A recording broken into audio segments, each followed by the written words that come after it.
Summer शेष है अहंकार उनका हरना बाकी है। ब्रक को दंतहीन अय को निर्विष करना बाकी है। नमस्कार, मैं जनता शिवम गौतम। जनता के विशेष दबाव के बाद राष्ट्रपति के सवालों के जवाब भी दिए सुप्रीम कोर्ट ने, और साथ में दो जजों की बेंच ने जो एक असंगत असंवैधानिक फैसला लिया था, उस फैसले को गलत भी ठहराया गया है।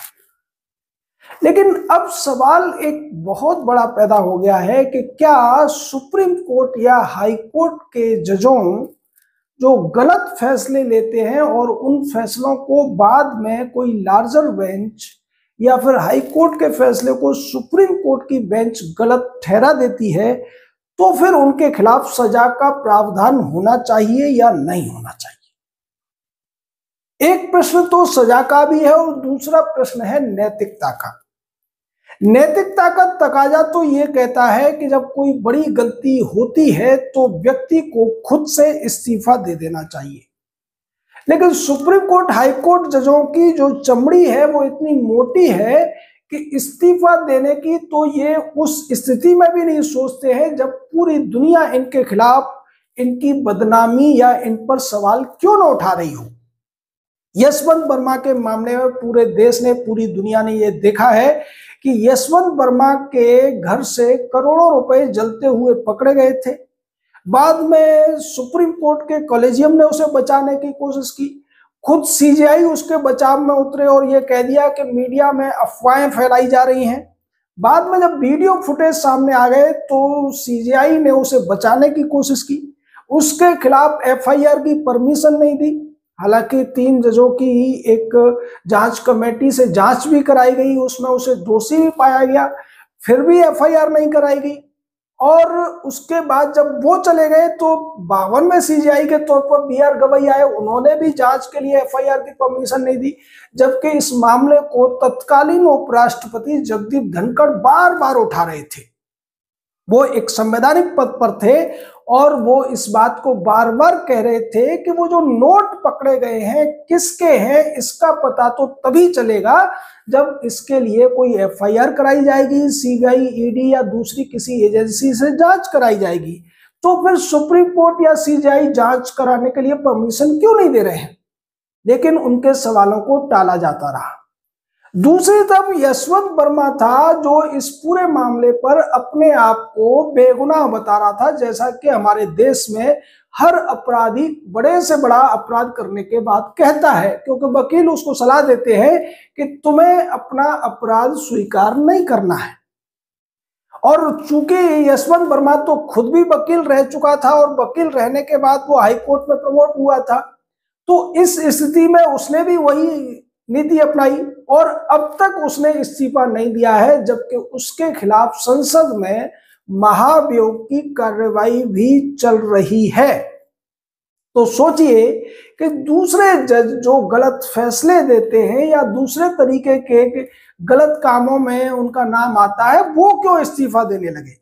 जब भ्रष्टाचार के आरोप से घिरा हुआ व्यक्ति इस्तीफा नहीं दे रहा है और ज्यूडिशरी उसको बचाने की कोशिश कर रही है, अभी भी उसको बचाने की ही कोशिशें की जा रही हैं, क्योंकि अब तक उसके खिलाफ परमिशन नहीं दी गई है एफआईआर की।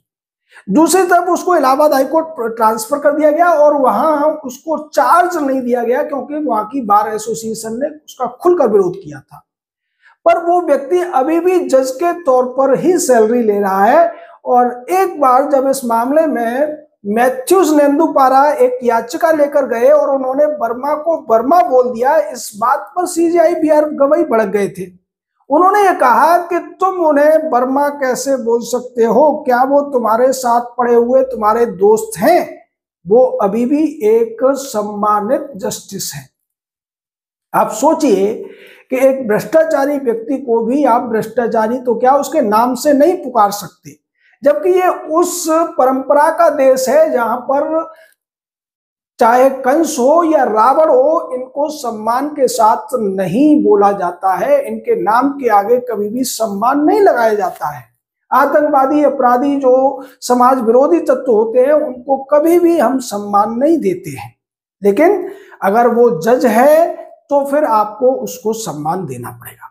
अब सवाल उठता है कि पारदीवाला और महादेवन की पीठ ने जो किया था वो सीधे तौर पर संविधान की मनमानी व्याख्या थी, राष्ट्रपति को आदेश देने का एक अपराध था, राज्यपाल को और राष्ट्रपति को सीमा में बांधने का अपराध था। साथ ही साथ विधानसभा द्वारा पारित किए गए किसी भी विधेयक को राष्ट्रपति राज्यपाल के हस्ताक्षर के बिना कानून बनाने का भी फरमान जारी किया गया था।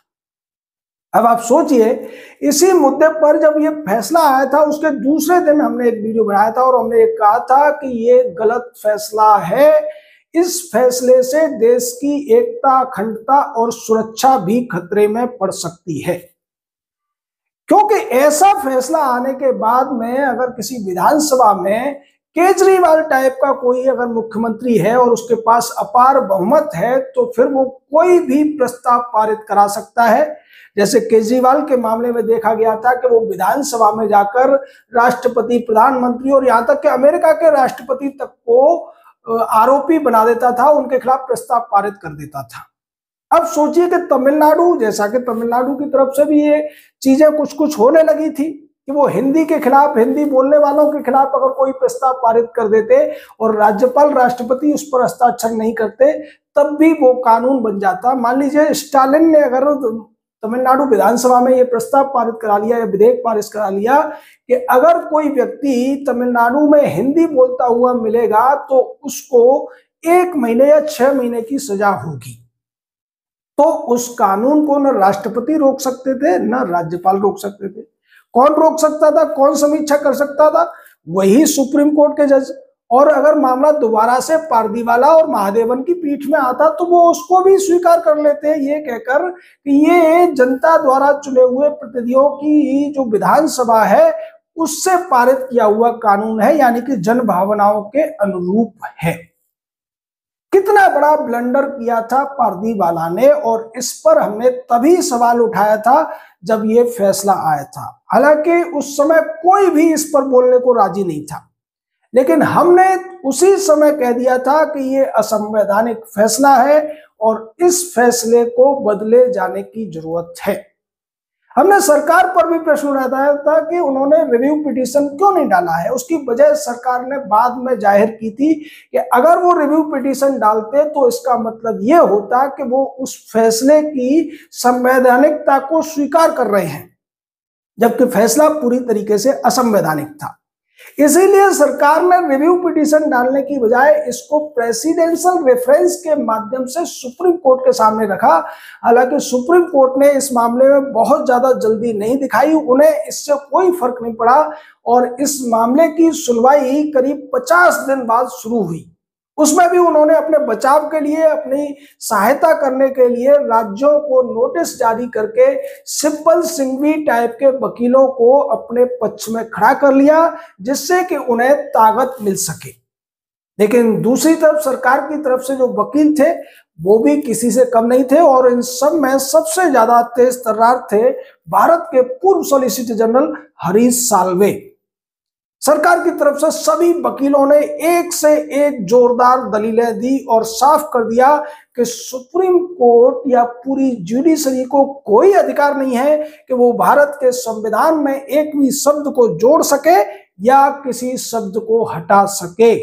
जो कुछ संविधान में लिखा है वो सुप्रीम कोर्ट को मानना पड़ेगा। यह भी कहा गया कि सुप्रीम कोर्ट लॉ का मेकर नहीं है, इंटरप्रिटेटर ऑफ लॉ है।